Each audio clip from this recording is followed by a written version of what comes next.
Hello guys, welcome back. If you're interested in vocal technique, pick up my ebook called Becoming a Natural Singer, or if you want one-on-one help, book a lesson through my website or drop me an email, links in the description. So we spoke about committed closure, we spoke about precise closure recently, and I want to flip it around and talk about release, because we can have as skilled closure as we want, but if we aren't able to take the voice up and down without pressure building up, then we're never going to sing how we want. We're going to be pulling chest, we're going to be yelling. So the main goal with thinning out, release, keeping the vowel under control, however you want to describe it, is to maintain a sense of no pressure building up under the vocal folds. When there's a sense of pressure building up under the vocal folds, what we're going to have? We're going to have a vowel that starts to get wide, and we're going to have a sound that starts to pick up in volume. And as we compress on that, we're going to essentially pull chest. We're going to be pushing. It's going to be a misconfiguration of the folds. Now, this can be a large misconfiguration or a small misconfiguration. It really depends on the singer and how far the technique is drifting. But you can work at this thinning out. You can work at maintaining stability of the larynx without any volume. All you need is a little edgy sound and a consistent vowel, and no sense of volume or pressure building up as you go through the scale. So you literally just have on a gentle sound that's connected, though it's not airy.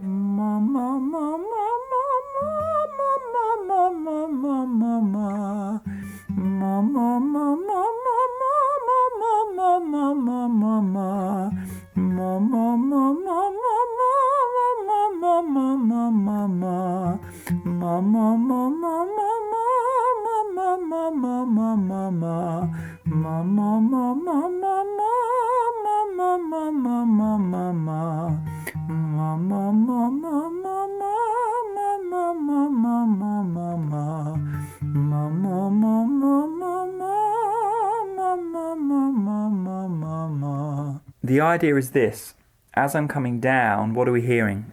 Generally, we're hearing a consistent vowel, and we're hearing no build-up of pressure or volume as we go up through the scales. Yeah, essentially you hear a nice consistent amount of weight through the sound, and it's just really isolating the cricothyroid function of the voice. Now, as we go to connect on that, that is the framework for mix. So if you can't do that scale and you're rushing into singing songs and application, if you can't do it that way, you're not going to be able to do it very well when you go to apply this, when you go to actually move into a mixed sound. You have to be able to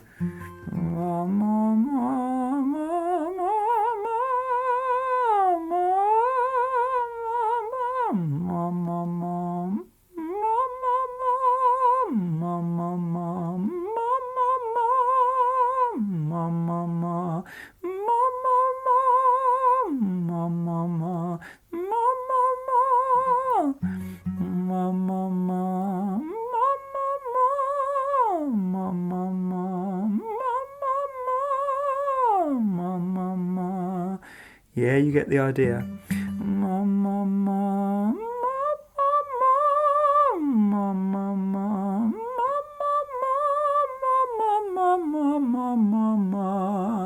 You hear how there's no build-up of pressure between those two extremes of the scale. It's just ma, ma, ma, ma, ma, ma, right here on both notes. What have we got? We've got this light compression right the way through. We've got ah, ah, ah. Now, it sounds simple to execute that scale when I do it that way, but what you'll find is if you're having issues with your technique, it's not as simple as I just made it there.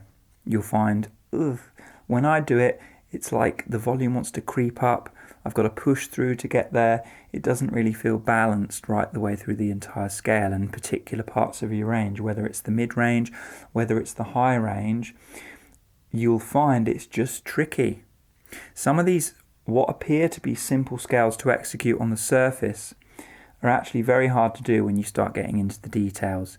Is the volume absolutely consistent? Is the vowel absolutely consistent and locked in? Is there a sense of just push, of extra air wanting to come through, of volume wanting to creep up in certain parts of the range? All of that stuff counts when we go to then balance mixed voice, which we'll kind of cover in another video. So a couple of weeks ago we spoke about connection and closure. Here I'm talking about the ability to stretch the vocal folds in isolation in a very, very controlled way, and trying to get across to you how deeply that is intertwined with mixed voice. How if you're not able to do that correctly, then you're forever going to be pushing, pulling chest, yelling a little bit, not really with a completely balanced sound. If you are able to get that amount of control through there at a low volume, then you're building a very good foundation for yourself in terms of adding weight to that.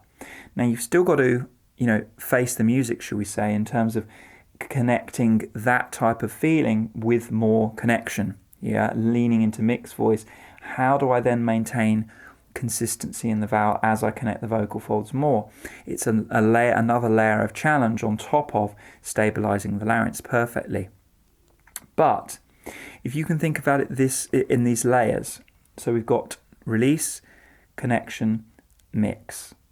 If you can think about it in those layers, then you can build it gradually. You can find release, like I just did for you in this audio recording. You can then build some connection, and then you can build into mix, and you build it in stages rather than just singing. One of the challenges with singing is it's a massively broad label that we put one word really onto a bunch of skills. Singing isn't just one thing. It's a lot of different skills combined. Once you start to understand that and break it down into chunks, things start to make a lot more sense. But when people say, I want to sing well, they're really saying, I want to do a load of stuff really well. And I think it's a little bit of a misunderstanding and a misnomer in the coaching community, and just generally in the music community, everyone's kind of interested in music, but there's a misunderstanding of what singing is. Singing is a lot of different skills combined, and we label that bunch of skills as one thing. So you want to get away from that a little bit and think of release, think of connection, think of mix, think of artistry, think of style, think of emotionally being open. All these different things that we cover on this channel, all of them add up to what you're going to sing like.